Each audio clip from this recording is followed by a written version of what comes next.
For 7 months, Indian exporters faced the harshest American tariffs in decades. 50%, a rate higher than nearly any other trading partner on Earth, through discounted Russian oil purchases. Then, in a single phone call, everything changed. On February 2nd, 2026, President Trump and Prime Minister Modi announced a new framework. The tariff on Indian goods would drop from 25% to 18%. Imposed over India's continued Russian oil purchases would disappear entirely. In exchange, India pledged something enormous: $500 billion in American purchases over 5 years. Energy, aircraft parts, precious metals, technology, coking coal.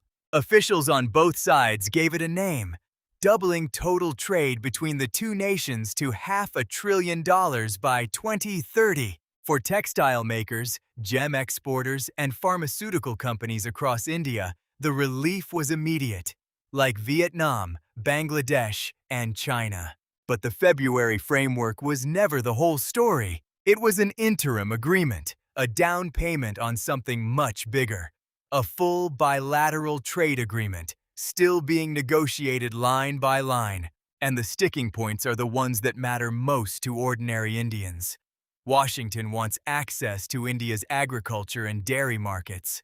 New Delhi has refused, calling it a red line that protects hundreds of millions of small farmers. Then, on February 20th, the ground shifted again. The U.S. Supreme Court ruled that Trump's use of emergency powers to impose reciprocal tariffs was illegal. A universal 15% baseline duty was set to apply to most countries. But India's negotiated 18% rate, backed by the BTA framework, still gave it an edge over rivals facing steeper duties. 6 rounds of negotiations later, the deal still isn't signed. As of this month, Indian and American officials say talks are continuing across diplomatic, ministerial, and technical channels. A 6th formal round is expected before the end of August. And just this week, a new complication emerged. Washington imposed an additional 10% tariff on India and 16 other countries, tied to a Section 301 investigation into forced labor concerns.